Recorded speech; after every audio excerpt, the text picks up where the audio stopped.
Hey everybody, welcome to Too Old for Comics. I'm Steve. And I'm Mike. Mike is actually a brand new newlywed now. Yeah, I'm a married man. The happy Mrs. McCarthy is upstairs. She's getting ready for school. It was a great occasion. Everyone was there. You were there. I was there, yeah. One of my groomsmen, and it was a really great time. I'm glad you were a part of it. Mike had a little Spider-Man shout out on his cake. Had Spider-Man crawling underneath the cake. That's what he does. He creeps around. But yeah, it was a real fun time. We were actually going to do a really quick, last week, a quick episode on Spider-Man, the wedding issue. I did read that to prepare. Yeah, we did. Yeah, yes, I saw that. So the only thing that can happen now, if hopefully it doesn't happen, I'll get buried alive. And then I get dug out. Well, a lot of people say that's what marriage is. So, I've been married for 15 years, and the jury's still out. It's been 8 days for me. Give us some time. So anyway, that's what's new with us. We didn't record a video last week because obviously Mike was a little indisposed. I was involved in the wedding, but not really to that much of an extent that Mike was. But either way, it was kind of a hectic week for us all. We had a lot of things going on. But anyway, we're back. Yep. And and we're doing a Spider-Man book because we love it so much. Yeah, but what way to get back into the saddle than Spider-Man? We'll try and give Spider-Man a break unless something else happens. Yeah. The other news, you did a video about Spider-Man being back to Sony, and just real quick on that. Mike never really got his 2 cents in with that. So, the door is the Sony president or whoever the fuck's in charge of all that stuff. Gucci is still upset. Last time we did this video, she was upset about it too. She doesn't like Tim. The door is closed for now. For now, which for me, what do you think that means, Mike? So, I want to go back to a little thing called Brand New Day.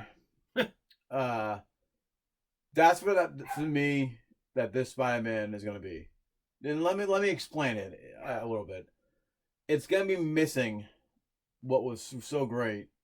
And I know we both love Spider-Man. We're kind of hit or miss on certain things or what direction that he goes. Different strokes for different folks. Yeah. Variety's the spice of life. But I feel like that now, Brand New Day, the whole Brand New Day nonsense. We were missing that Peter Mary Jane relationship. All the great things that happened to Spider-Man prior to Brand New Day. They dug themselves a hole in the comic books by revealing its identity, and now they did that again. But that might be all right because they're going to have to do some type of soft reboot, I think. I think that was by design from Disney to kind of put Sony into a corner, and I guess now you're going to have to renew the contract. Yeah. But they didn't know when you're negotiating with a crazy man, the rules don't apply. But for me, I just feel like it's going to be missing that rest of the Marvel Universe feel to it. That he's going to be, I've talked to my boss at work, and, he really likes the idea that he's going to be up with doing the whole thing with Venom now and Morbius and all that. For me, I don't care if he's, I've always liked the fact that it's loosely based. You could have a character, and you can acknowledge the fact it's the Avengers. I like the fact that he was in a bigger world. Doesn't always mean he has to be the face of Avengers. I don't think he should be. I don't think he ever should be, even though I like him being on the team. But Spider-Man is not really a leader, so to speak. No. He's more of a loner. Exactly.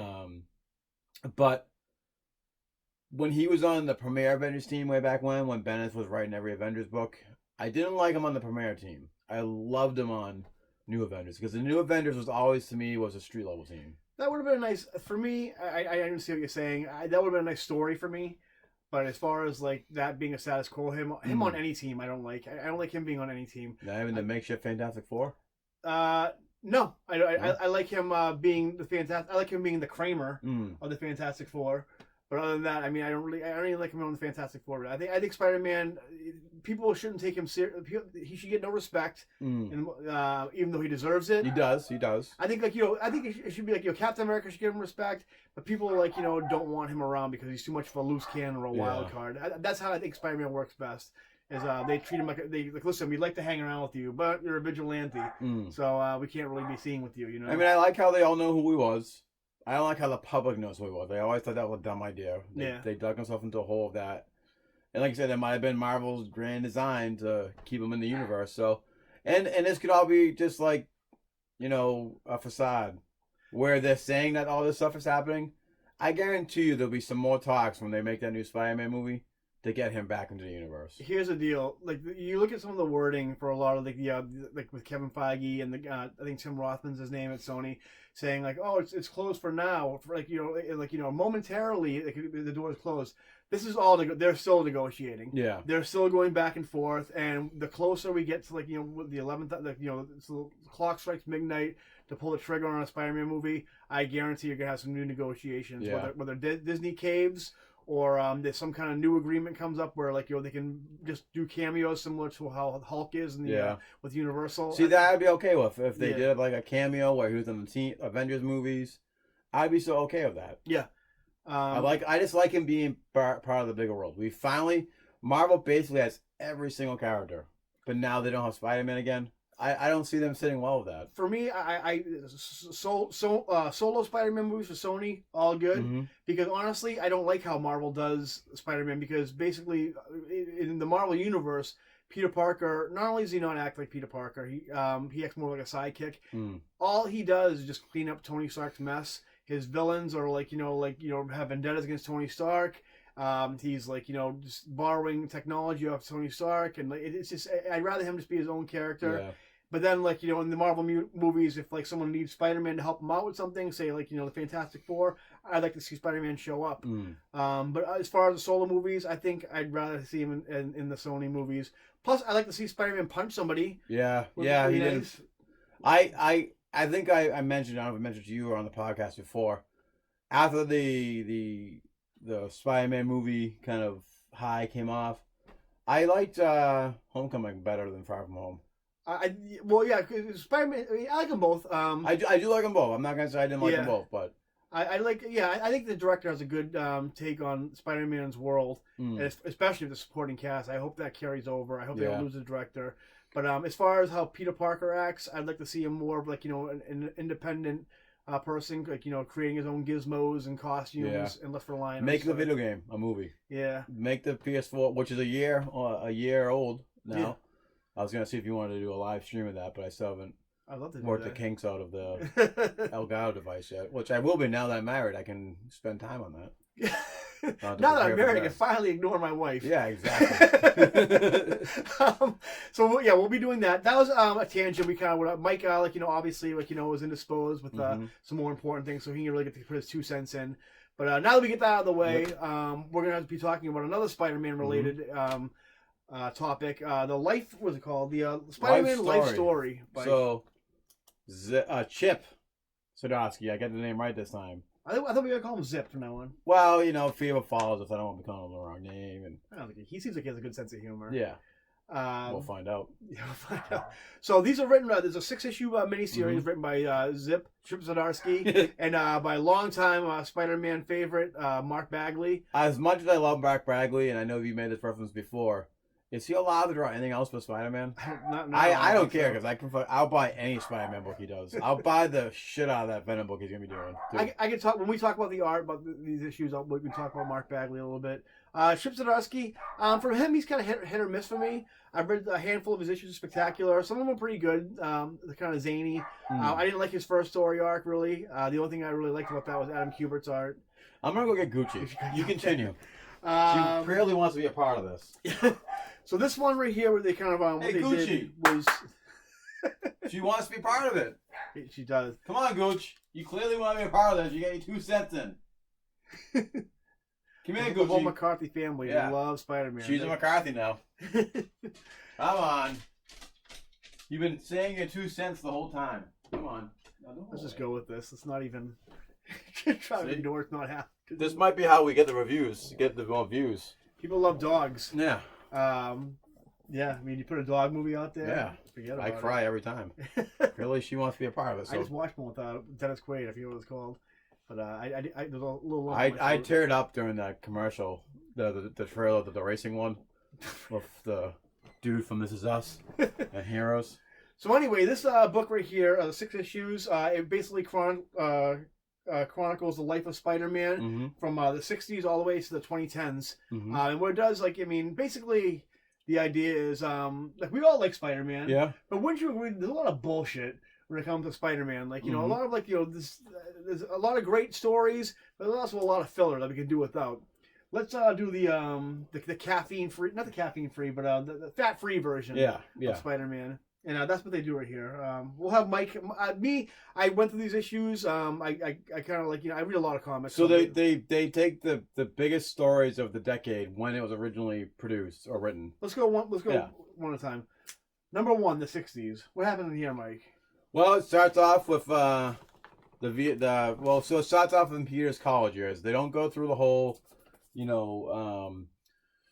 origin story again. We all been through that. Which, by the way, a lot of people like Marvel seems to have this hard on for Spider-Man being in high school. He was only in high school for like 15 issues in the original series. So even in the new cartoon, which I saw a preview of him as Superior Spider-Man, I might check it out. But even that Spider-Man is still in high school. Yeah. The Miles Morales, I'm assuming, is still in high school. Enough of the high school Spider-Man. Anyway, this one he's in college, right, Mike?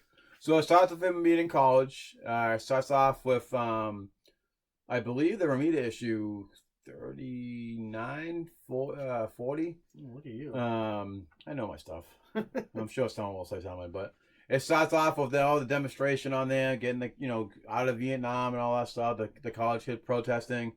I think Peter's even wearing the same. He drew him the same shirt that he was wearing when he was first starting college. Yeah. He meets Gwen Stacy in this issue. Sweet. Gwen Stacy is lab partner here. And this they kind of have the heroes be more involved with the war, and they didn't really touch upon that in the books. It would only make sense if we had superpowered heroes that they would probably be involved. I mean, Captain America was all World War II. Yeah. So in this one, Iron Man joins the war. Peter is questioning whether or not he should be a part of it with his powers, because in his way he might be able to end it just like that. Yeah. He's like, should I even be doing this with my powers? Blah blah blah. And so basically there's a fight where Captain America's there, and he basically tells him, son, you don't need to be this. I see all the stuff you do here every day. You save lives here. Yeah. Really great stuff. I like the little interaction with Norman and Peter in the bar where they're doing a little send-off for Flash going to Vietnam. And Norman's kind of like there, keep obviously paying for everything. And he just kind of Peter's like, hey, Norman. And he's like, meet me out in the alley in 30 seconds, wear the costume. And it's really great. I love so this is like I said, issue 39 when Norman Osborn finds out that he's Peter Parker. Yep. Spider-Man's Peter Parker. This didn't really tell you how he found out. He kind of just knew. Why not? Yeah. So I said, it was streamlining everything, really. So that was basically that in a wrap. Flash Thompson goes off to war. Gwen Stacy finds out who he is because I guess Peter rushes and he sees the Spider-Man suit underneath. And they even kind of touched upon that in the during the 60s when Gwen Stacy was still alive, where Peter was sick. He's like, I'm gonna reveal them who I am. I'm always blowing people off. Yeah. They did that too. Gwen and Peter really kind of clashed a little bit. Not clashed, but really didn't people make it seem like it was love at first sight with Gwen and Peter. It wasn't even in the original book either, and they touched upon that as well too. So then we go on to issue number 2, Spider-Man in the '70s. This sweet, I think it was a Disco Ball. Is this Tim Sale doing these covers or? I don't know. We'll find out right quick. Fuck Tim Sale. Shit down his throat. I like Tim Sale. I did.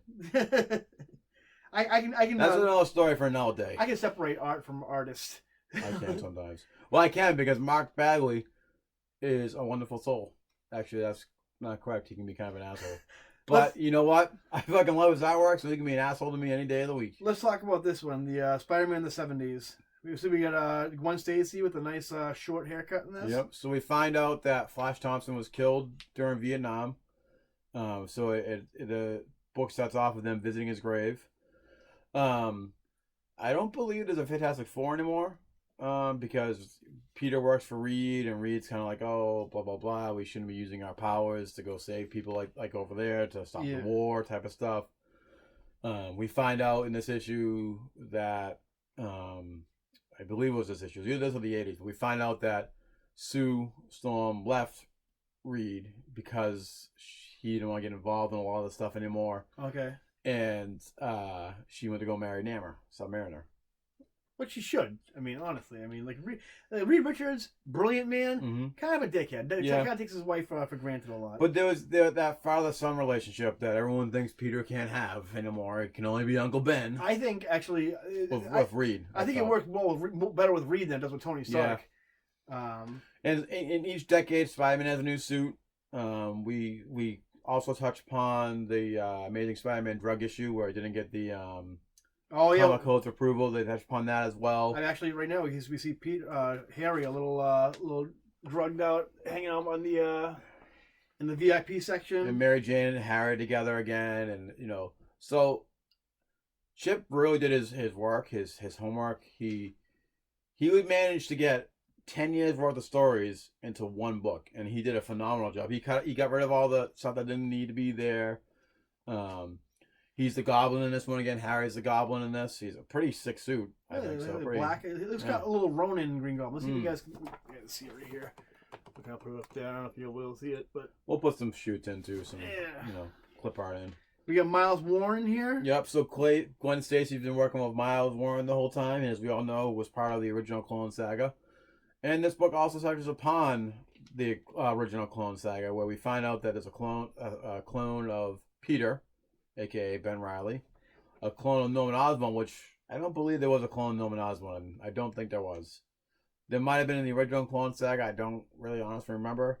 There's been so many fucking issues of it. So I'm reading this right now. He basically makes this Gwen clone just to bang, pretty much, right? Well, he kidnapped the real Glenn, Miles Morales, and then he made the clone Glenn be with Peter. And the whole time there's a whole fight because Harry dies in this as well. No wait, was it this one he dies in? No, that's the 90s he dies in. Oh, spoiler alert! So greatness. I mean, in the original comic book, he dies in the 90s. I don't know what happens in this one.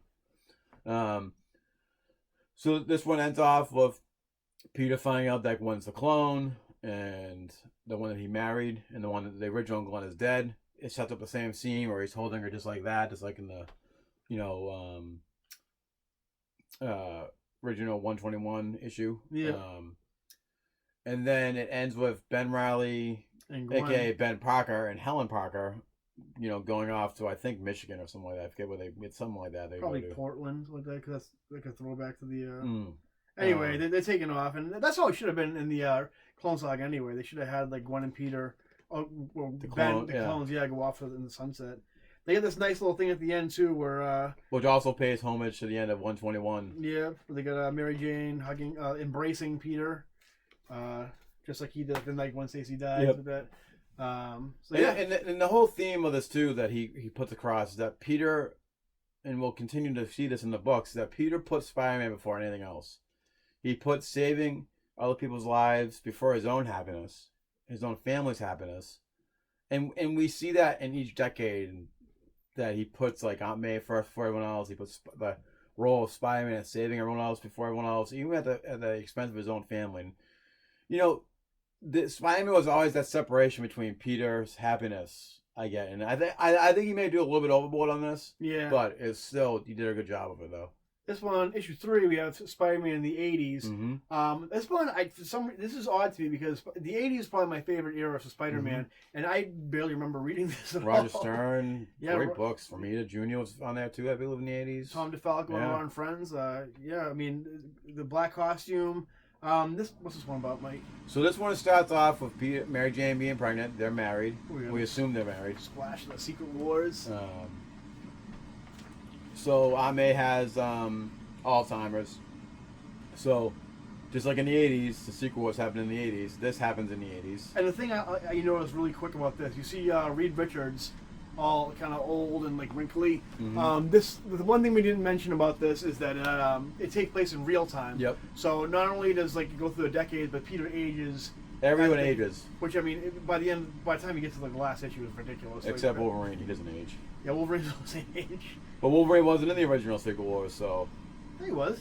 Wolverine wasn't. Oh yeah, that's right, he was. Yeah. You only know that because Spider-Man beat the shit out of the entire X-Men in one page. You know what threw me off? Wolverine was in his fucking civvies. Oh, they change all their costumes here. Yeah, so actually, I'm looking at the thing right now. He's actually wearing the female Ms. Marvel thing Mhm. costume. It's look, we got Trout store here. That's Cyclops wearing Cyclops, a vest. yeah. Yeah. Okay. And what else happens? We have Secret Wars. What else happens? So there's also, we also know during the Secret Wars it started the Alien Symbiote series as well. Which is great. We don't see Bagley draw the black costume. Like No, the Bagley, the first Bagley artwork that I think of and that I know of, even before he did the Marvel, well, this was after the Marvel tryout that he did. Before he started doing Amazing, he did a What If book where it was what if Spider-Man kept the symbiote suit, and Mark Bagley did that artwork. Do you know why Bagley didn't get to draw the symbiote suit that much? Because of Todd McFarlane. Because Todd McFarlane, when he first took over the book, the only reason Venom even got created was because Todd McFarlane says, I don't want to draw that stupid black costume. I hate that black costume. Which is weird because he became so synonymous with it. Yeah. And so he goes, I want to get back in that red costume. And they're like, well, figure out a way to get him out of it. And he goes, okay, I'll take the costume, make it, and we'll make it a villain. And that was the only reason why Spider-Man got out of the black costume, pretty much. And why, by the time Bagley got on the book, that was like Venom had been around for about 5 years by that time. So that's why Bagley didn't get a chance to draw the black costume that much. He only did that one issue. I think he did one drawing and he did the What If, but yeah. It starts off with Mary Jane being pregnant, Secret Wars. Peter comes back. He finds out the kids were born, and then they really touch upon like the symbiote suit mimicking his old costume, like they do right there. Yeah, it's pretty cool. And they always kind of did that. That could have done that in the books. So Peter is coming back from wearing the suit, back and forth, and then Aunt May gets lost. He goes to find her, and when he goes to find her, we go into the Craven's Last Hunt storyline. Yep. So Craven's dying of cancer. Spider-Man's always a little bit slower because he's a little bit older. Spider-Man gets shot for real. I don't think it was paralyzing darts. I think it was actual bullets. Well, he gets shot, but he has the alien costume on right now. So he doesn't have it on yet. He just has the original costume on. Because he wants to go clear his head after Mary Jane and him getting into a fight. Because Mary Jane's trying to watch the kids, right, I see. raise the kids, and watch Aunt May. And he's like, "You need to be a better job being here for us." Blah blah blah. And the symbiote suit is trapped in a vial, whatnot, and it breaks out and goes to save Peter. Gotcha. The symbiote suit takes control of Peter very quickly, very almost like the Ultimate symbiote black suit costume saga. Peter knows that was alive, and then he has the Sonics to get the suit off. Doesn't kill it. It goes off to the distance, and we'll find out later that it goes to Kraven and stops him from killing himself. Speaking of Dennis Quaid, we talked about. He looks very Dennis Quaid in this panel right here. Yeah. And then Peter and Mary Jane semi-break up. She goes off to Portland while Peter stays in New York to run the Parker Industries. Oh yeah, we find out that Peter is running Parker Industries now in the 80s. And Reaver just says, "Oh, thanks for you doing a very good job, all that jazz." But again, nothing but greatness. That brings us to issue 4, Spider-Man Life Story in the 90s. This one starts off with looks like Dr. Octopus. Starts off with the 90s Clone Saga, the one we love so much. Oh yeah, okay, here we go. We find out that Peter Parker is still running Parker Industries. Stark is trying to overtake them, a hostile takeover. Peter Parker and Jessica Jones are banging each other. Oh. So they touch upon that new Avengers plot where Bendis kind of retconned Jessica Jones a little bit by saying she was Peter Parker the whole time and she had a crush on him the whole time, and Luke Cage was like, "What?" So they touched upon that. What did he say? They touched. He's Peter Fool. We find out that just like in the original clone, not the original, the second 90s Clone Saga, that Peter is the clone and Ben Reilly's been Peter the whole time. Yeah. This is the issue where, lo and behold, Harry dies. Yeah.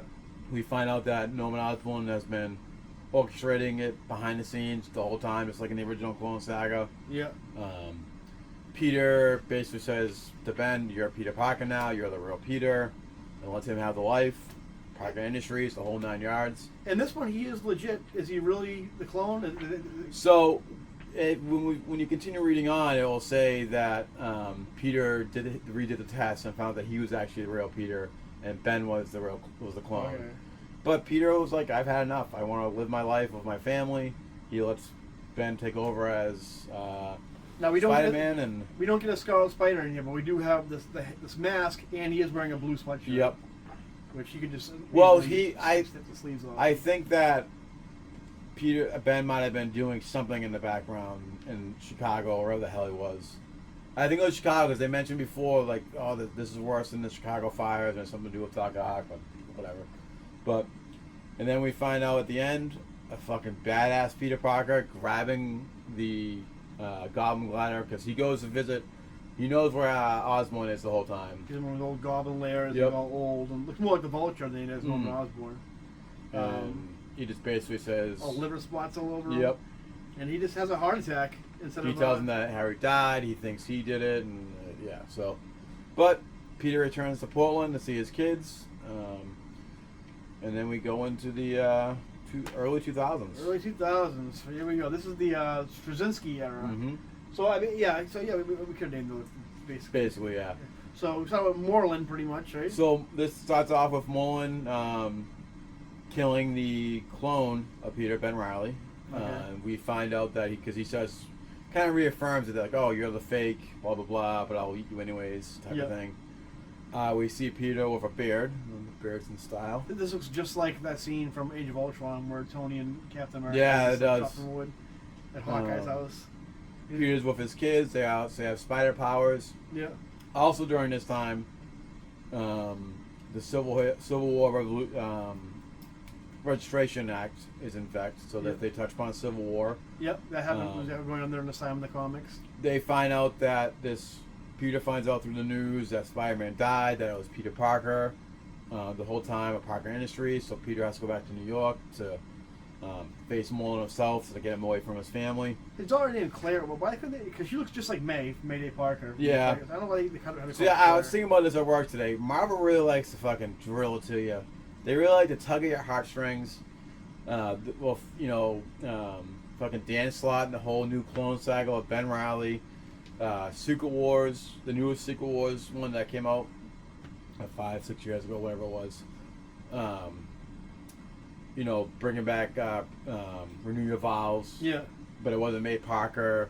But then they basically made her into May Parker. And then they did the Clone Saga of the Renew Your Vows when that came back out. And there's literally the clone Annie Parker was the same clone suit from MC2 May Parker. So it's like... We got Tony Stark here, looks more like Rip Torn than Tony Stark. Yep. So Peter returns home, and like, where were you, Peter? You're gonna have to take a side here. The kids are gonna be after your kids. They're Superhuman Registration Act. This looks basically like how the Registration Act would have went down if Spider-Man wasn't there, and they didn't there wasn't that big fight with Captain America and all that, and Tony had won. And then Mullen is in Portland because he found out where Peter Parker lived. So basically, as Peter Parker is fighting Iron Man, which was a fucking awesome scene. Yep. Taking them on, and then you see the Captain America side. Yeah, Luke Cage looking like the old Shaft. Mm-hmm. How Shaft looks now. You got butch haircut, dagger. Yeah, here we go. And even from the beginning, they kind of touched upon, like, on the Avengers movies. Even from the start, it always seemed like Cap and Iron Man were always at odds with each other. And they touched upon this in this life story where, even from the beginning, it seemed like Captain America and Iron Man were always at odds with each other, especially with the whole Vietnam and all that. And they always have kind of been to an extent, yeah. So the end scene is with Mullen. The Parker kids are fighting Mullen. It seems like both of their kids get absorbed a little bit. And it seems like he kills the younger Parker. The ginger kid, I forget his name. But Annie Parker, whatever the fuck her name is. That's his name. How did I forget that? I don't know. But still, they touched upon the Mullen storyline and they touched upon the Civil War thing. It was so great. Yeah. This book. This is the best Spider-Man story I've read in years. And here we go, the last one, the 2010s. You want to take the reins on this one? Sure. We getting tired of talking? Or? My voice getting a little, I can do that. Dry. I'll go through play-by-play. Here we got the first panel. We got Spider-Man kind of having flashbacks of the burglar who killed Uncle Ben. But I feel like I'm rambling again. You know how I get. I know you get. Spider-Man, this big, bulky, like, it looks more like the Shocker. Big fire suit, Spider-Man suit, because he's old and, like, going to space right now. Even old lady Mary Jane is still pretty a smoke show. Yeah, she doesn't look that bad. Like a little Judi Dench, but nothing wrong with that, let me tell you. So he's going to a space mission with, looks like Miles Morales. It is Miles, yep. Yep. So they're going into space. I don't know what they're doing. What are they... So, I think they're also touching upon the Secret Wars a little bit, where Doom took over. A lot of the superheroes are dead or missing. It touches upon they're using Tony Stark Doomsday weapon to take down to take on Doom's satellite. Which, when I was reading this, it was a graphic novel that I read, not a graphic novel, a novel that I read where it was like a Spider-Man team up one. It was the Hulk, Iron Man, and the Fantastic Four.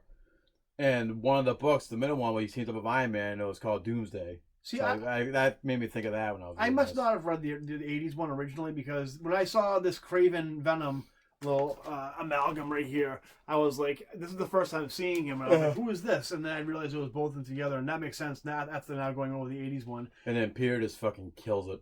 Yeah, Peter just like... he like literally turns the thing on his machine. He's not fucking around. Clogs him, and then... So you got Miles, like, then Miles kind of like acting a little fishy and like, this attacks Peter. Come to realize we're doing the Superior Spider-Man storyline, only this time we're not having Dr. Octopus take over Peter. It took over Miles' body. So basically, it never really says how long it's been either, like how long he's been infecting Miles. It could have been from the very beginning. We have Peter having this little like dream sequence inside his mind with Dr. Octopus where he's fighting all his rogues, and they're all in their classic costumes. We got Venom, Green Goblin, all these guys. Spider-Man in all his costumes he's worn through the series. And then, like, basically, Dr. Octopus trying to take over Peter's mind, right? Pretty much, it looks like. So they're doing like that scene that was a Superior Spider-Man where Peter and Dr. Octopus had that kind of big showdown inside, like, his, like, psyche. And then, who saves the day? Aunt May. Because they, even in the 60s, or probably... It was. I didn't really say when it happened. I can only assume it was in the 60s. Maybe it was the 70s. I know it happened in the 70s in the main book. But Peter, Aunt May and Doc Ock were together. Yep. I think it was the 70s because that's what turned Doc Ock around to working with Reed Richards and Peter Parker. Which Dr. Octopus generally, although it was a scam at the time of the comics, he generally did have feelings for May, and even times in the regular main series where like if they ever interact with each other, you see Dr. Octopus kind of like like May, and like kind of like he kind of pauses and isn't such of an asshole because he remembers the time he had with May. Even in the Spirit Spider-Man run, Peter finds that was a little weird though. The hidden memory of her and Aunt May. Yeah, so I mean. Which is funny and weird at the same time. Dr. Octopus is classic for having mother issues anyway, so. So basically, like, Dr. Octopus kind of gives up because of, like, May. And Peter Parker saves Miles Morales, and the space station explodes. And the symbiote suit also saves him, too, for a little bit. Saves him just so we can have one last memory of Peter and Mary Jane when they're young, laying in bed. And they have a great little last scene here where does it say it? Hold on.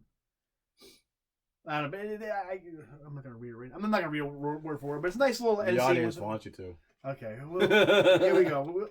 We'll go for word by word. He goes, he has Peter and Mary Jane in their bed, and Peter says, "I think everything's going to be all right." And Mary Jane says, "Of course it is." He goes, "It's what you do." He says, "Will Otto do the right thing?" And she says, "Yes, I think so." "Will Benji and Claire be all right?" We taught them well.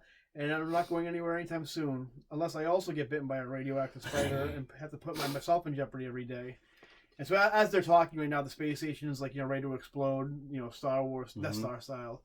And she says, "But how can you even believe me, Tiger? I'm just your brain cooking up an MJ clone." And Peter says, "Shh, we only have to use the C word. We don't have to use the C word anymore." Oh, Chip. Yep. He goes, "Besides, after decades together, I know you better than I know myself. I know everything you're about to say, how you're feeling, your worries, your dreams. You're my heart, Mary Jane Watson. You're my jackpot."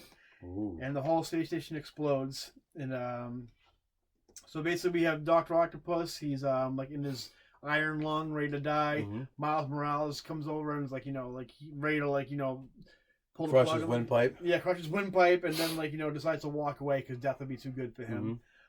He then meets with Mary Jane, who is she's all done, well, in the midst of, or all done grieving Peter. I don't know how long it's been since then, and she gives him Peter's old Spider-Man costume. And we leave another great line where Mary Jane saying,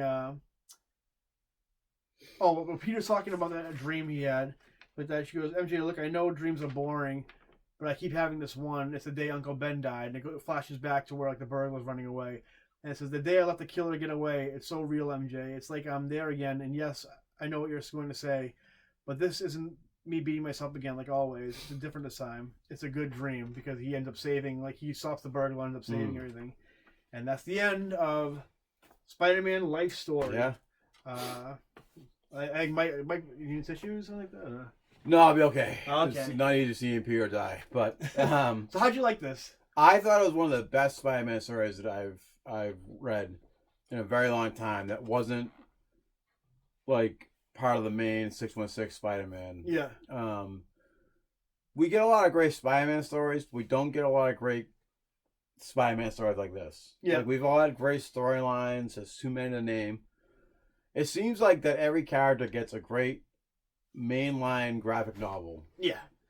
They never really did that with Spider-Man. They never really did it with Marvel, really, to be honest with you. They've had a lot of alternate, Days of Future Past, Age of Apocalypse. But the thing that DC excels at, the Elseworlds, they've had a lot of great, a lot of the most iconic stories, like Batman and Superman, don't even take place in regular continuity. Marvel's been kind of lacking. They don't really have a lot of those. This is like an Elseworlds story. I mean, I love Spider-Man Reign, even with the radioactive sperm that killed Mary Jane. I love that. I know people thought that was dumb, but I that book was awesome. Yeah. I wish they did a sequel to that. And frankly, I know you can take my word for, whatever the saying is, grain of salt, whatever you want to call it. I like that. I think I got lost in your eyes a minute ago. That happens. I actually like that more than The Dark Knight. It was very Dark Knight-esque. Carrie Andrews. We'll get hate mail if we haven't from the viewers we get, but Carrie Andrews actually he clearly modeled after Dark Knight Returns. Yeah. I mean, I think Marvel would do well to do a lot more of it. I'd like to see one for Wolverine. Yeah. For Thor would be good, for Captain America, just throughout the decades, because a lot of these characters have a lot of rich history. Yeah. Especially Spider-Man. I think he has the richest out of all of them. As far as you got to pick and choose though which characters to do, because you can only do so much. Well, like I said, we said at the very beginning of the video, there's Spider-Man. Spider-Man is great, but he's also had 6 ongoing titles going at once for the past 80 years. That's a lot of comics to go through. There's a lot of crap to go through. For every kid who collected Spider-Man, there's also Grizzly and the Gibbon, story, some stupid storyline. So I mean, Zdarsky really does a good job of kind of getting to the meat of the decades of Spider-Man. There's some stuff I wish you would have touched upon. I mean, obviously I would have shout outs for Nothing Stops the Juggernaut, and, that kind of thing. I would have liked the 6-armed Spider-Man with a nice little shout out. Yeah. But I mean, you can't. I mean, they only had so many pages to put them in. Speaking of pages, Bagley's audit. What do you think about it? This felt more to me, more of his classic Bagley when he was on Amazing. He changed his style dramatically. He had different when he did Ultimate. Yeah. Well, with Ultimate, I felt like he changed it dramatically. It was kind of changed. He purposely made him a little leaner and a little more kid friendly. On Ultimate Spider-Man, he was inked by Art Tibet, who's a very similar to Tim Townsend, where he's a very thin line style and puts a lot of cross hatching in. Art Tibet, he does Salvador Larocco, Carlos Pacheco. He's really good at a lot of detail. So I think his art was a lot different. Obviously, there were different color. The coloring is definitely a lot different in this one, and I think they do that on purpose, especially in the 60s and 70s issues. Yeah, where they're trying to make it feel like a little more of that decade. As far as the art, I mean, a lot of people. I mean, I grew up on Mark Bagley art. Me too. I think he's one of the definitive Spider-Man artists. To me, he seems nowadays to be kind of turning into a little bit of a John Byrne, where he's kind of becoming you could tell it's Mark Bagley, and not so much in a good way. where it's like, okay, he must be getting sick of it by now. I mean, I'll always buy a Mark Bagley Spider-Man book, but you think by now you'd like to see him on something else like Nightwing or. I'd love to see him on just to ditch Marvel altogether because honestly, I mean, you've seen it's almost like John Romita Jr. where like you've seen every rendition of his character in Marvel. It's like time to go somewhere else, or even go create our own or something like that, or something to like pump some life into Bagley. I mean, he's also getting older too, and I get it. But it just seemed like I didn't see any prep for this like book as far as like I didn't see any hype for this one. I think it maybe just maybe he was rushed. I don't know. It's a shame though because the book was phenomenal. One of the best Spider-Man stories. Yeah, out there, so. Great Spider-Man story. I've seen better from Bagley. That's what I'm trying to say, I guess. And again, like it happens to everybody. Like they get older, and like or even the deadlines. But I think like he did a pretty solid job. He did the job pretty much, I guess. As far as writing goes, A+. I mean, we mentioned it before too, and we were talking like Chip wasn't really a big fan of doing the Spectacular Spider-Man, and the Spectacular book was one of the best Spider-Man books that he did. I think they didn't know what they wanted to do when he first came to Marvel. I don't think they knew what they wanted to do with him yet because I think they were like, okay, like people are complaining about Slot Spider-Man. We just need somebody to write like funny Spider-Man jokes. And I think they didn't realize what they had with him because it shined more. And the more he got into Spectacular, and especially during his 2-in-1, you realize he was actually a writer and could actually write good stories. Yeah, I wish he was on the Fantastic Four book permanently. Yeah, I again no hate for Dan Slott. We have a love-hate relationship. I'm currently enjoying 2 Dan Slott books right now. But he did such a fantastic job in that 2-in-1. He even did a Spider-Man story for it that was actually pretty good too. I like to see Dan Slott on Superman. I think he would do to get Bendis off there. But just get anyone on it. Anyway, that's Spider-Man life story. I definitely if you're a fan of Spider-Man, but feel like all the back issues are pretty daunting. You want like a dense. Yeah, I mean, you won't get the exact. I mean, you won't be an encyclopedia on Spider-Man, but you'll definitely get the gist of what Spider-Man, what his adventures have been thus far. Because they covered every single major storyline and plot. Yeah. Basically, like the big ones. I mean, obviously, Spider-Man in the comics right now isn't like 80 years old like he is in the in this storyline, but I mean, like you definitely get some cool stories. And it's if anything, it's just a cool Spider-Man Elseworlds adventure that I think a lot of people will enjoy. So for my recommendations, I give it a solid A, not an A+. I think the art could have been a little bit better. Yeah, but I'll give it an A. What do you give it, Mike? A+. I mean, I just loved everything about it. I've already reread that like 3 times already. I think I might reread. I was reading it as it was coming out every month. I think I might read it all in one sitting. I will say this: Chip does a better job doing Miles Morales in one issue than anyone else does entirely. I think everybody does a better job. Brian Bendis created Miles Morales. I think everybody writes Miles Morales better than Bendis. Yeah. That's just my opinion. But, I would see. This is where Miles Morales can shine when there's not a Peter Parker. You either put him, you put it's him almost back in like that's the only way he works is being a legacy character. Yeah. So that's another conversation that I'm sure we've had, portions of it in every episode we talked about Spider-Man. So that's gonna do it for this episode. Congratulations, Mike. Thank you for being a part of it. Hopefully, years and years of bliss and happiness. Just like looks like. Hopefully not like Mary Jane and Peter Parker. No, that was depends on who he's writing our story. A lot of bumps in the road. Hopefully you'll be dealing with the J. Michael Straczynski marriage, not the Dan Slott marriage. Yes, thank God. So that's gonna do it for us, guys. Remember, like and subscribe. Hit that bell because we really need you as far as support goes. And remember, if we make money, we make money. Yeah, it was funny the first time. It's still funny. I just want people to like me.